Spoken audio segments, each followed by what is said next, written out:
नमस्कार, मी पायल. SB news Maharashtra channel मध्ये आपले स्वागत आहे.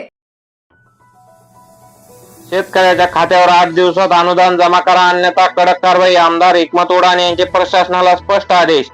जालना जिल्ह्यातील घनसावंगी तालुक्यातील शेतकरी व सर्वसामान्य लाभार्थ्यांच्या प्रश्नाबाबत प्रशासनाने कोणतीही दीर्घाई करू नये अशी ठाम भूमिका घेत आमदार हिकमत उडान यांनी पुढील 8 दिवसाच्या आत थेट शेतकऱ्यांच्या खात्यावर अनुदानाची रक्कम जमा करण्याचे स्पष्ट आदेश दिले आहेत.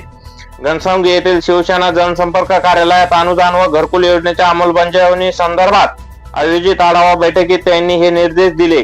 या बैठकीस अंबड व घनसावंगी तालुक्याचे तहसीलदार, गटविकास अधिकारी तसेच संबंधित विभागाचे अधिकारी व कर्मचारी उपस्थित होते. बैठकीदरम्यान आमदार उडान यांनी अनुदान रखडल्यामुळे शेतकऱ्यांना मोठ्या आर्थिक अडचणीचा सामना करावा लागत असल्याचे नमूद केले. अनुदान व घरकुल योजनेबाबत असंख्य तक्रारी प्राप्त झाल्या असून येत्या 8 दिवसात सर्व तक्रारीवर ठोस कृती आराखडा तयार करून 31 जानेवारी पर्यंत सर्व प्रलंबित तक्रारीचे निवारण करण्याचे आदेश त्यांनी दिले. तसेच संजय गांधी निराधार योजना व श्रावण बाळ योजना समितीची बैठक 8 दिवसाच्या आत घेण्याचे निर्देश देत दोन्ही तालुक्यातील तहसीलदारांनी प्रलंबित प्रस्ताव तात्काळ निकाली काढावेत असे स्पष्ट सांगितले. कोणतीही सबब न देता येणाऱ्या 8 दिवसात थेट शेतकऱ्यांच्या खात्यावर अनुदान जमा करण्याचे आदेश देण्यात आले.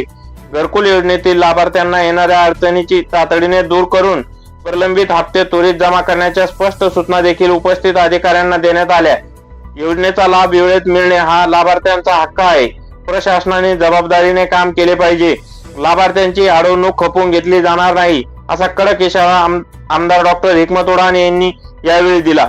या आढावा बैठकीत तालुक्यातील शिवसेनेचे पदाधिकारी, लोकप्रतिनिधी, पत्रकार तसेच अनुदान व घरकुल योजनेचे लाभार्थी मोठ्या संख्येने उपस्थित होते. ही माहिती आमदार डॉक्टर हिकमत उडान यांनी एसबी न्यूज महाराष्ट्र चॅनलच्या प्रतिनिधीशी बोलताना दिली आहे. एसबी न्यूज महाराष्ट्र चॅनलसाठी प्रतिनिधी श्रीकृष्णा भाऊसाहेब राजे जाधव, घनसावंगी. एसबी न्यूज महाराष्ट्र चॅनलची संपूर्ण माहिती ऐकण्यासाठी चॅनलला सबस्क्राईब, लाईक, कमेंट व शेअर करा. धन्यवाद.